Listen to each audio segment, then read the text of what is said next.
Hi hello வணக்கம். ஜெய்வேல் முருகன் டைரக்ஷன்ல வருணன் இந்த படத்தை பத்தி பார்ப்போம். இந்த படத்தை பத்தி பார்க்கறதுக்கு முன்னாடி நம்ம சேனலை சப்ஸ்கிரைப் பண்ணி வச்சுக்கோங்க.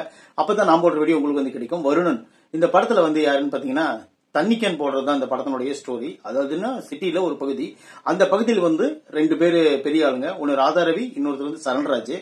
ரெண்டு பேரும் தண்ணி கேன் போடுறதுல ஒரு பிரச்சனை உருவாக்குறாங்க. அது என்னன்னு பாத்தீங்கன்னா அவங்க ஏரியாவுக்கு இவங்க வரக்கூடாது, இவங்க ஏரியாவுக்கு அவங்க போகக்கூடாது.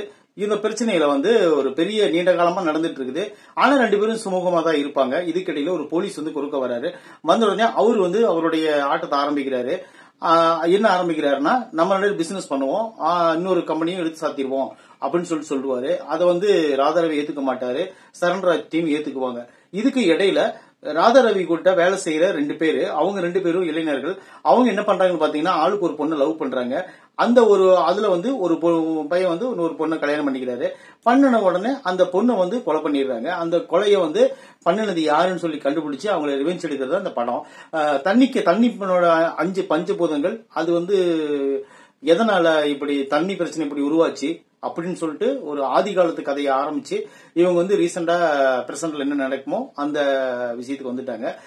அவங்க வந்து என்னன்னா, இந்த படத்தை ஆரம்பிக்கும் போதே ஒரு தண்ணி பிரச்சனையை பத்தி பேசணும் அப்படின்னு ஆரம்பிச்சிருப்பாங்கன்னு நினைக்கிறேன். ஆனா ஒரு விஷயம் என்னன்னா, இந்த படத்துல எதையுமே அவங்க டீட்டெயிலா சொல்லல. ஒன்னு ரெண்டு கேங்குக்கு உண்டான ஒரு சண்டையை டீட்டெயிலா சொல்லிருக்கணும். இல்லைன்னா அந்த தண்ணி கேன் போடுற பிரச்சனை இல்ல, ஏதோ ஒரு பிரச்சனை பெரிய பிரச்சனையா வந்து அது சுமூகமா தீக்கிற மாதிரி அந்த மாதிரி சொல்லிருக்கணும். இல்ல ரெண்டு ரவுடிகளுக்குள்ள மோதல சொல்லிருக்கணும். அல்லது இந்த தண்ணி கேன எவ்வளவு மக்கள் கஷ்டப்படுறாங்க, தண்ணி கேன் வந்து பெரிய கார்பரேட் பிசினஸ் ஆகிப்போச்சு அப்படின்னு சொல்லிட்டு அந்த மாதிரி ஒரு அறிவுஜீவியான ஒரு கதையாவது சொல்லிருக்கணும். இவங்க எதையுமே டீட்டெயிலா சொல்லாம ஒரு 5-6 பாட்டு வச்சுட்டு படத்துல மெலோடி சாங் மாதிரி வச்சுட்டு எடுத்த சீன்களை எல்லாத்தையும் குறுக்க போட்டு பாட வச்சு படம் முடியறதுக்கு 10 நிமிஷத்துக்கு முன்னாடி கூட ஒரு பாட்டு இருக்குதப்பா. எல்லா பாடல்களும் நம்மளுக்கு வந்து என்ன பொறுமையை சோதிக்கிற மாதிரி தான் இருக்குது. அவங்க ரெண்டு ஃப்ரெண்ட்ஸுக்கு பரவாயில்ல, அவங்க எல்லாரும் நடிப்பும் சூப்பரா இருக்குது, கதை எங்க அப்படின்னு கேட்க தோணுது. இன்னொரு விஷயம் என்னன்னா, சரண்ராஜுக்கு வந்து இந்த படத்துல ஒரு மாற்றுத்திறனாளி கேரக்டர் கொடுத்துருக்காங்க, வாய் திக்கி திக்கி பேசுற மாதிரி. அந்த கேரக்டர் எதுக்கு அவ்வளவு தூரம் அந்த மெனக்கல்றாங்கன்னு எனக்கு தெரியல. அதுக்கான என்ன சப்போர்ட்டிங்னு நம்மளுக்கு தெரியல.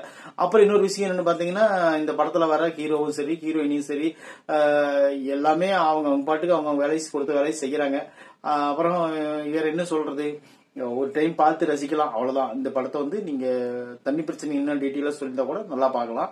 இது படத்தை ஒரு டைம் தான் பார்க்கலாம், அவ்வளவுதான். வருணன் வந்து ஒரு ஆவரேஜான படம் தான். இந்த விமர்சனம் பிடிச்சிருந்தா கண்டிப்பா நம்ம சேனல் நீங்க சப்ஸ்கிரைப் பண்ணி வச்சுக்கோங்க. அப்பதான் நான் போடுற வீடியோ உங்களுக்கு வந்து கிடைக்கும். தேங்க்யூ.